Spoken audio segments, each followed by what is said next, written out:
This is Alabama Politics with Steve Flowers, an in-depth interview with Alabama's top political newsmakers. Now, from the studios of Troy University, here is Steve Flowers.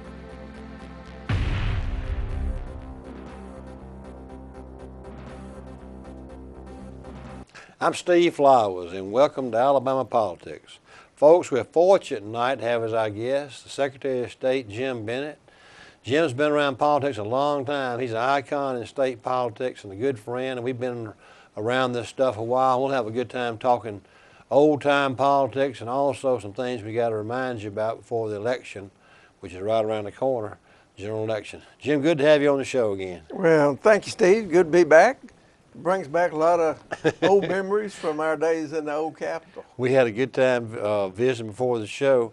Jim, you came to the House in '78 from Jefferson County, and tell me that was your first time elected in '78, but I'd love to go back before that, if you don't mind, and tell our viewers, you went to school, you grew up in Chattanooga, and came to Jacksonville State as a pre-med major, and you actually finished in pre-med, didn't you? Well, I did. My father had high hopes for me in the medical profession, and you can imagine his surprise when I told him I wanted to be a newspaper reporter. Had you already finished with your degree in pre-med? Yes. What, chemistry or what was Biology. it? Biology. And you just decided you're going to be a newspaper guy? I did. I went to the University of Missouri for a short while and went to work for the Birmingham Post-Herald, covered the state capitol for 10 years. Backing up a second, Jim, you had been editor of the school newspaper, though, hadn't you? Yeah, I had. That kind of whet your appetite, did it not? Well, yeah, I guess it did. And also, I was in student government there, and that sort of gave me the inclination to run for political office one day. You know, when I talked to college students that are political science majors or involved in their SGA operations, I say, one of you going to be in the legislature one of these days, so you don't know who. That's right. The door will open for you, and you'll walk there.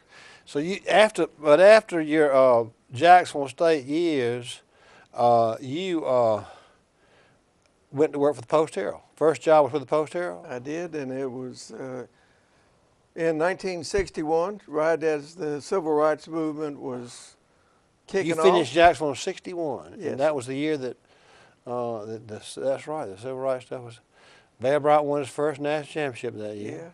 Yes. 61. It wasn't unusual back in those days to talk to George Wallace, Bull Connor, and Martin Luther King all in the same day. When you were a young reporter with the Post-Herald. That's right.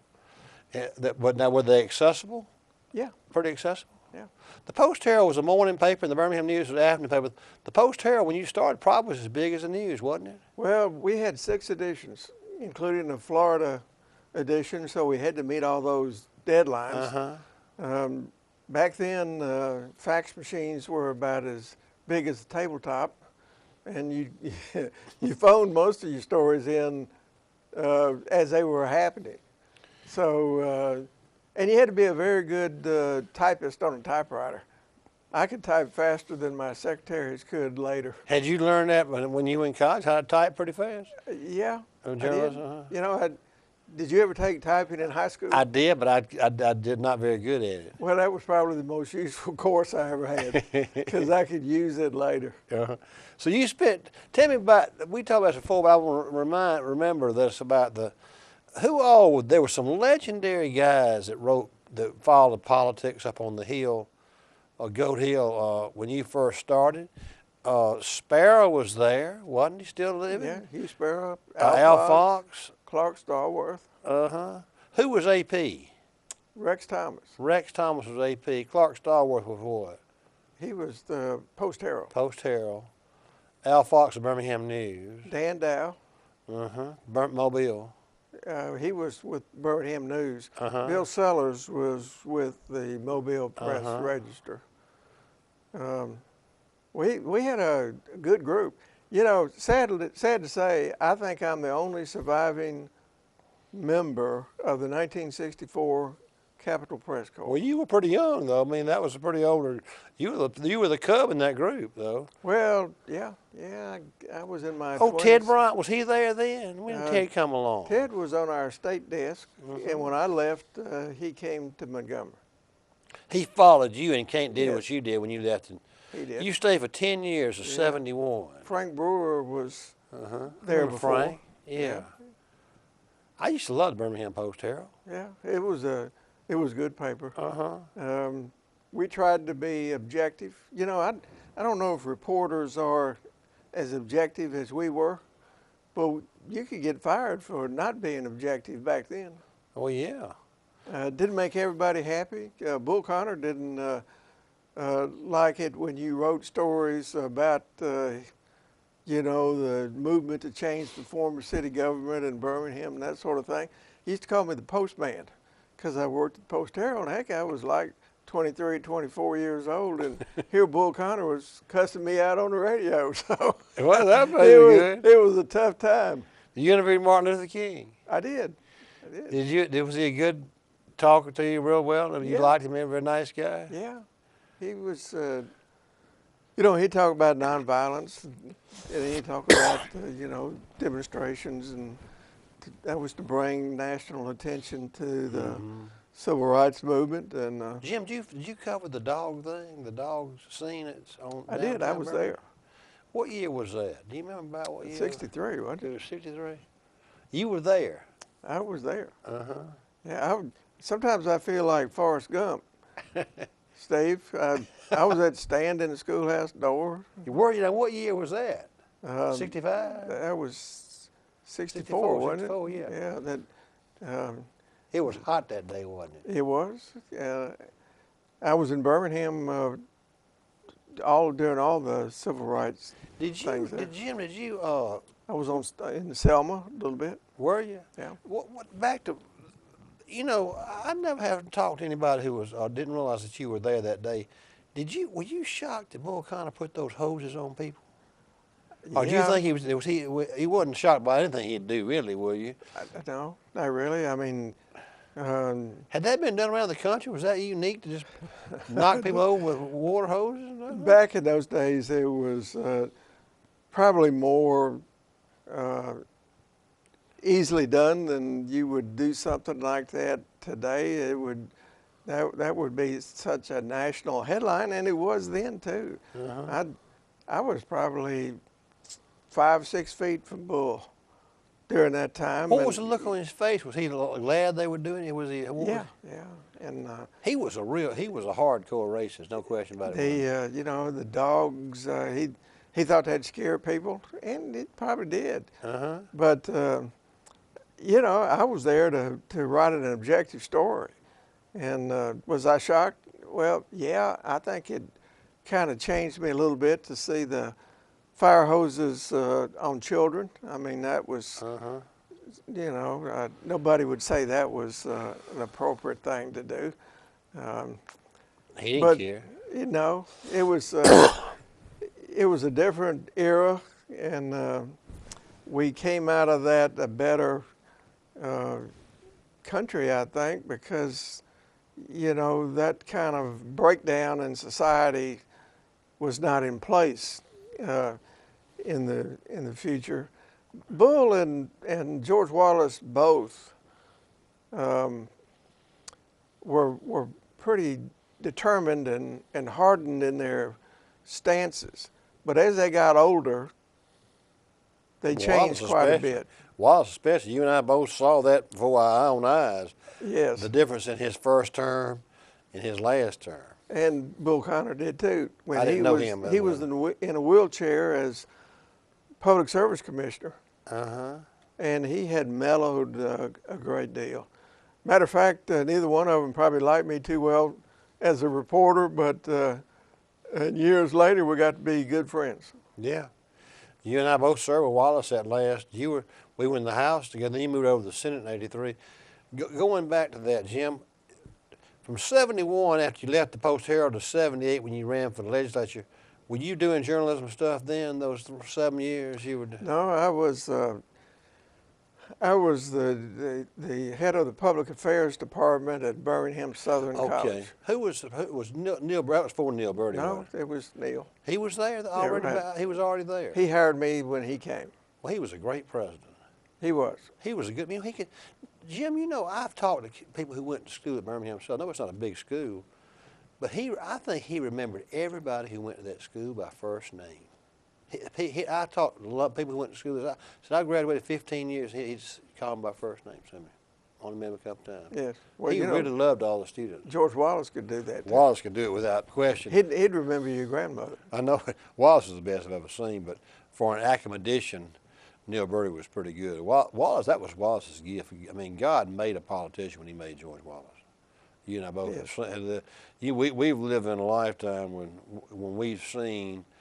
You may be an Alabama, Auburn, Jacksonville, Troy fan, but Bear Bryant and George Wallace were, God just sat down one day and said, I'm fixing to make the greatest college football coach and the greatest politician Alabama's ever had. Yes. And they lived in the same era. Yeah. You know, but Wallace that was one of the things, the reason I say that is Wallace was given that God-given ability to remember names. I mean, it was a phenomenal. I mean, he could meet somebody at a fish fry 10 years later, call them by first name. Yes. And he would always be very friendly to your family. Oh, yeah. You know, and that was part of his success, I think. He did make fun of himself a little bit. He told this story. I know you've heard him say it too. That because people would say you've got a phenomenal memory for names. He said, yeah, I probably do. And he says one day I was campaigning in Clanton or somewhere, and I shook the hands of a little boy after the speech, and I said, how's your daddy? And the boy said, he's dead.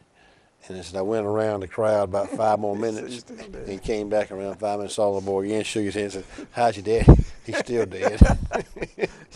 I've heard that story. He told that one 1,000,000 times. Yes. He was trying to make light of his ability, but it really was real. Yeah. You know, I was thinking about one reporter we left out, Bob Ingram. Oh, he was great. Bob was. That's who I grew up reading because, see, I grew up in Troy and Montgomery, and he was in our area of the state. You know, more than he really concentrated on this area. He was really in Montgomery. Yes. But Bob, I grew up reading Bob Ingram. That's who I grew up reading. Yeah. Like kids grew up reading Birmingham News, I grew up reading the Montgomery Advertiser. Yeah. So Bob was my political person, and I kind of do what Bob did now. Bob was in 26 papers. I'm in about 70. That's right. You know, and I'm in every small town paper in the state. My column is. And, well, that's fantastic. Yeah, so I enjoy writing I've been writing it for 12 years now. It's in, like I said, 70 papers. My circulation around 400,000. Yeah, that's great. And it's people who read those papers. That they read those local papers. They don't throw them away. They come out once, twice a week, and they like to read them. Getting back to the 70s, well, I remember one thing you said once before I thought was really interesting. You were doing something around the legislature, and you decided, well, I can do this. And you ran for the House in '78. Yes. From Homewood. I was a reporter, and, you know, if citizens watch the legislature, sometimes they get shocked by the silliness that goes on. And I was watching the Senate one day doing all these goofy things, and as a reporter, and I said, heck, I can do this. So I went back home a few years later and got elected. '78, you ran for the House. Yes. Now, was it an open seat? Yes. Tom Leonard was running for Congress, a race he lost. And you won that seat from Homewood in '78. Yes. Mm-hmm. Then you and I were together in '82. I came to the House in '82 as a freshman from Troy, Pike and Barber counties, and then. But in the middle of that term, we all had to run again. The course threw our plan out, and then you went to the Senate. Yes, that was really the next year. We only served 1 year together in the House. Yeah, that was '83, and federal courts threw out the redistricting plan for being malapportioned. Right. And came up with another plan that gave me a very good Senate district. Was that one Eddie Hubert Gilmore had been in, or? He'd been in the Senate a long time. Yeah. You know, I can remember a time Jefferson County had one senator. I know it. It was Just terrible. like Wilcox and, I know it. you know, I mean, it As was. a little boy, I made that observation. I was a little page from Pike County, and I knew that you're supposed to have the number of people for each House and Senate district, and you'd look around the House chamber, and I actually asked my old mentor, my representative, I said, Mr. Gardner, we've got 2 representatives, and Jefferson County's got 2 representatives. I mean, these are really and truly, Huntsville had 2. Yeah. We had the same number of representatives as Huntsville did in Pike County. Yeah. Isn't that something? It is something. I can remember in my reporter days being on the Senate floor. Back then, reporters were at a table in the front of the Senate chamber, and if Larry Dumas was gone, I would be the only person from Jefferson County on the Senate floor. With 1/5 of the people in the state. That's right.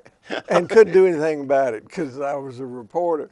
But it just shows you how It was terrible. how out of whack government gets sometimes. Well, I still am just marveled at the fact that the folks from North Alabama did not just make a court case.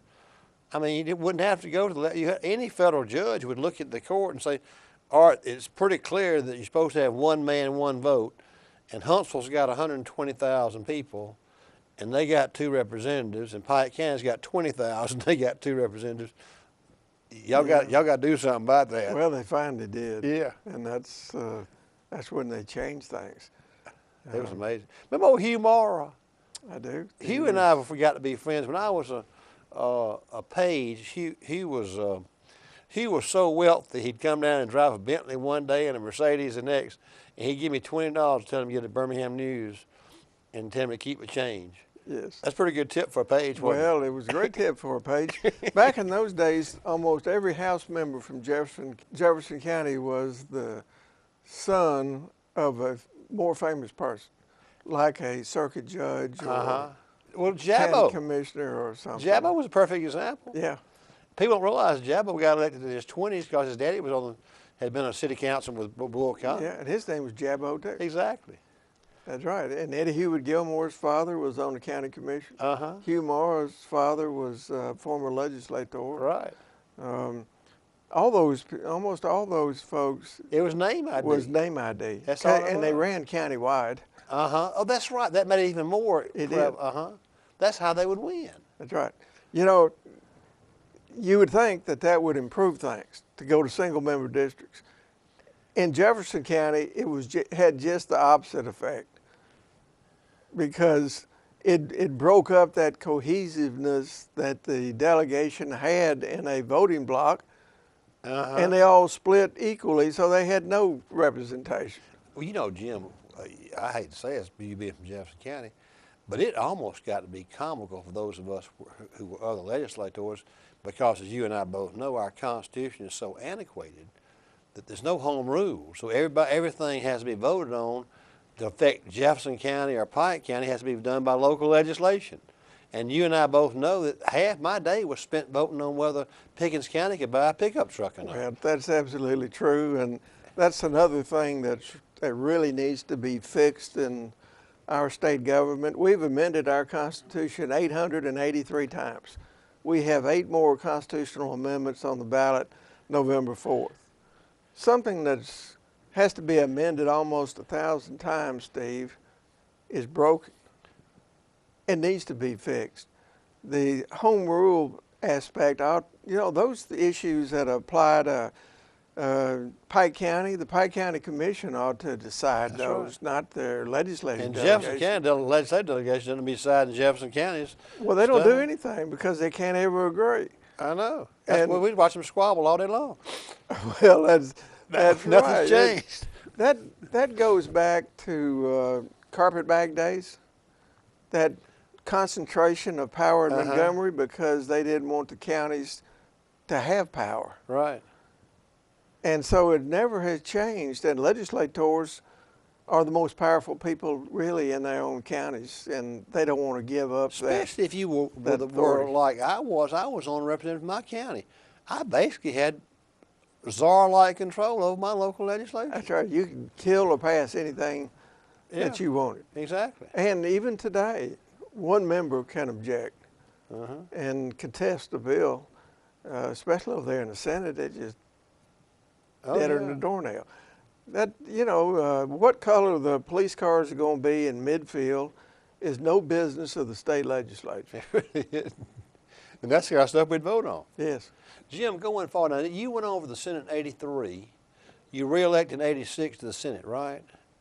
'86 to the Senate. I was in the Senate for 10 years, elected 3 times. Okay, so '86 and then '90 you were elected to the Senate. When did you become Secretary of State the first time? That was in '93. Okay, but someone left the office and you were appointed, wasn't it? That's right. That's when Guy Hunt was removed from office. Jim Folsom, as Lieutenant Governor, took over as Governor. Billy Joe Camp, who was the Secretary of State, Quit in the middle of the term. became the ADO Director. Okay, that's right. Yeah. And Jim Folsom appointed me Secretary of State. So Billy Joe left to be ADO Director. He did. And then Jim Folsom appointed you to the Secretary of State. That's right. And I was a Democrat in the Senate. Everybody was, though. Everybody was. And I was elected Secretary of State as a Democrat in '94. Who ran against you? In '98, I switched to the Republican Party and was elected on that ticket. So you've one of the few people been elected as a Republican and a Democrat statewide. And that's not the easiest road to hoe either. Now, Bob James did it. He did, but he didn't do it in succession. If you do it back to back, you know, it's kind of a iffy situation. Yeah, '94 you won. Who did you run against as a Democrat? Anybody Democrat run against you, or do you remember who ran against you in '94?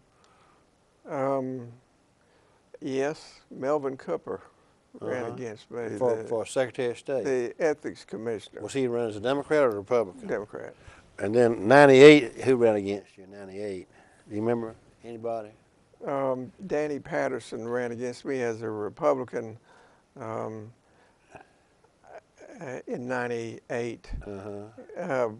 I became the first Republican elected Secretary of State since 1883. In '98. Then you couldn't run again in 2002. That's right. And then Governor Riley appointed me State Labor Director. You stayed in that job about 8 years, didn't you? 10. Well, you were there when we talked last time. I was. And then Beth Chapman left the office early, and they brought you back into the office as a Secretary of State. That's right. It was my 4th time to be Secretary of State. What year was it? This year or last year you came in? It was last year. In 2013. So how many years? You'll have over 10 years as Secretary of State. Yes. I will. Is that the longest anybody's ever been Secretary of State? Well, Agnes Baggett was elected for 3 terms. I guess her 12 years, so she has a record. Remember back then they used to swap around, and it was always, mostly women held those jobs, and they didn't until Don Siegelman came in. He was the first one. And kind of changed the environment for men running for those offices. And this time, all 3 of those constitutional offices are men. Treasurer, Secretary of State, and Auditor now. Yes. I can't speak to those other 2 offices, but I can say that I can tell you that Secretary of State is a much more involved office than it was back in the old days. You got about 50 or 60 employees over there, hadn't you? Yes. It used to be more than that, didn't it? It did. When I was first there, it was in the high 60s somewhere. Jim, people don't realize this, but those of us who serve, and you serve more than I have, don't have any retirement. People think, well, he got 10 years in, he gets this, if you're a teacher or something. We have no retirement. Yeah, the Constitution forbids that. That's part of the Constitution. Yeah. That's right. So all the years I spent as a legislator, as Secretary of State, none of those counted toward any retirement. Right. So, you know, it kind of hurts you later on in life. Yeah. I'd have been better off being a teacher or something. Exactly. Where I could have built up a retirement exactly. situation. Jim, Tell the viewers a couple of things. October 20th is a deadline for something the Secretary of State. It's a deadline for registering to vote.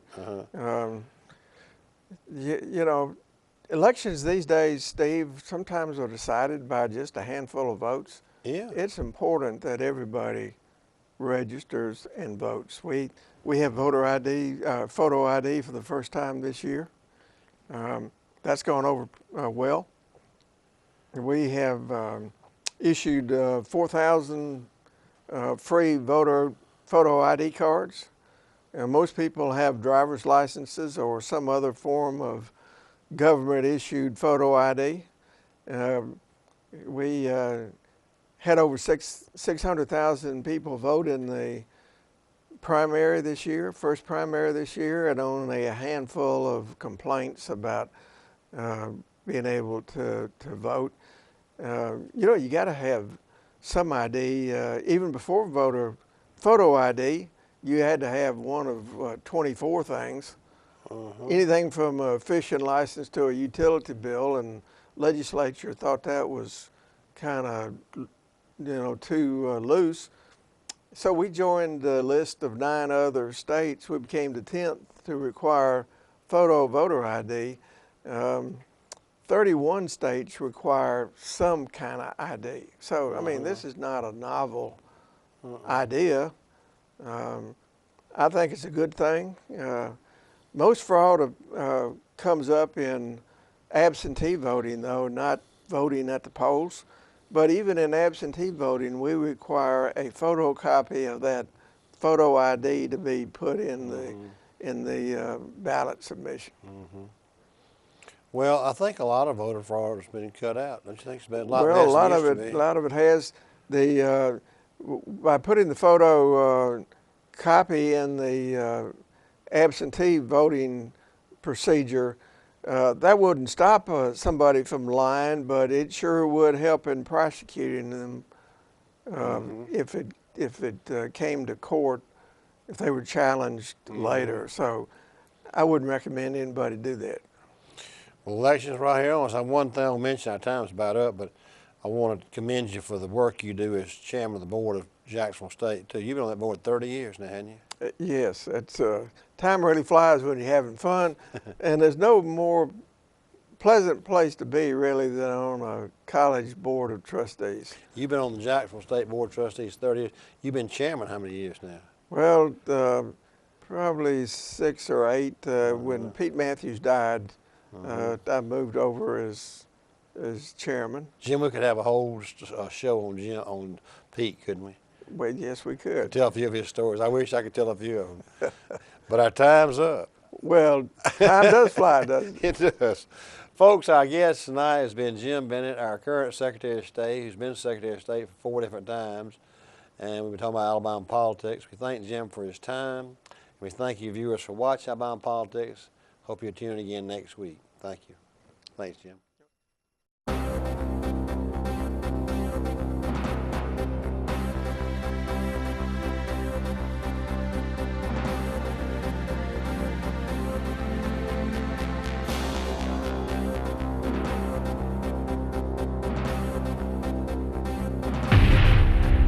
This has been Alabama Politics with Steve Flowers, a production of Troy University Television. Opinions expressed on this program are not necessarily those of Troy University, its administration, faculty, staff, or students.